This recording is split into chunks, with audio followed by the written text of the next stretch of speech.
Hi అండి, అందరికీ నమస్కారం. Welcome to my channel. ఈరోజు నేను ఓట్స్ కిచిడి ఎలా తయారు చేసుకోవాలో చూపించబోతున్నాను. దీనికోసం హాఫ్ కప్ ఓట్స్ తీసుకోవాలి. ఇక్కడ నేను రోల్డ్ ఓట్స్ తీసుకున్నానండి. 1 టేబుల్ స్పూన్ పెసరపప్పు తీసుకోవాలి. సో వీటిని బాగా వాష్ చేసుకొని వాటర్ వేసుకొని పక్కన పెట్టుకోవాలి. మీరు పెసరపప్పు సపరేట్గా కూడా పెట్టుకోవచ్చు. ఓట్స్ సపరేట్గా, పెసరపప్పు సపరేట్గా కూడా నానబెట్టుకోవచ్చు.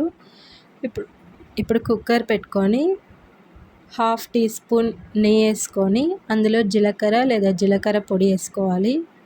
అలానే 1 స్మాల్ ఆనియన్ వేసుకొని ఆనియన్స్ రోస్ట్ అయ్యే వరకు ఆనియన్స్ రోస్ట్ అవ్వాలి. ఇప్పుడు ఇంగువ వేసుకోవాలి. సో ఆనియన్స్ కొద్దిగా రోస్ట్ అయినాక ఇక్కడ నేను స్మాల్ క్యారెట్ ఒకటి తీసుకున్నానండి. అలానే బీన్స్ 2 తీసుకున్నాను. అండ్ పొటాటో స్మాల్ సైజ్ ఒకటి తీసుకున్నాను. సో ఇలా వెజిటేబుల్స్ అన్నీ వేసుకొని ఒకసారి బాగా మిక్స్ చేసుకోవాలి.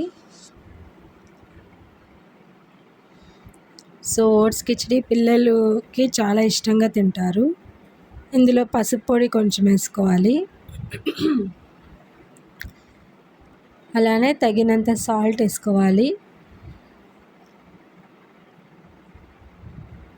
సో ఇప్పుడు మొత్తం మిశ్రమాన్ని ఒకసారి బాగా మిక్స్ చేసుకోవాలి. పిల్లలు 2 ఇయర్స్ తర్వాత రైస్ సరిగా తినరు కదా. సో అప్పుడు ఇలా కొంచెం వెరైటీగా చేసి పెడితే వాళ్ళు ఇష్టంగా తింటారు. ఒకసారి మీరు కూడా ట్రై చేయండి. సో ఇప్పుడు ఇందులోకి నేను పెప్పర్ పొడి వేసుకుంటున్నానండి. మీరు కావాలంటే చిల్లీస్ ఒకవేళ మీ పిల్లలకి అలవాటు చేస్తుంటే చిల్లీస్ యాడ్ చేసుకోండి. నేను ఇంకా అలవాటు చేయలేదు కనుక పెప్పర్ పొడి వేసుకున్నాను. ఇప్పుడు 1.5 కప్ వాటర్ వేసుకోవాలి. ఎందుకంటే మనం తీసుకునేది 1/2 కప్ ఓట్స్ కనుక. వాటర్ వేసుకొని వాటర్ కొద్దిగా బాయిల్ అయినాక మనం ఆల్రెడీ నానబెట్టుకున్న ఓట్స్ పెసరపప్పు దీంట్లో వేసుకోవాలి. అంతే అండి, చాలా టేస్టీగా ఉంటుంది. పిల్లలు కూడా చాలా ఇష్టంగా తింటారు. అంటే రోజు రైస్ తినడం వల్ల వాళ్ళకి బోర్ కొట్టి తినరు కదా. సో అప్పుడు ఇలా కొద్దిగా ట్రై చేసి పెట్టండి, చాలా ఇష్టంగా తింటారు. ఇది మంచి ఫైబర్, ప్రోటీన్ ఫుడ్, హెల్త్కి కూడా చాలా మంచిది కనుక ఈజీగా డైజెస్ట్ అవుతుంది. ఇది బ్రేక్ఫాస్ట్గా పెట్టచ్చు, లంచ్, డిన్నర్లో కూడా పెట్టచ్చండి.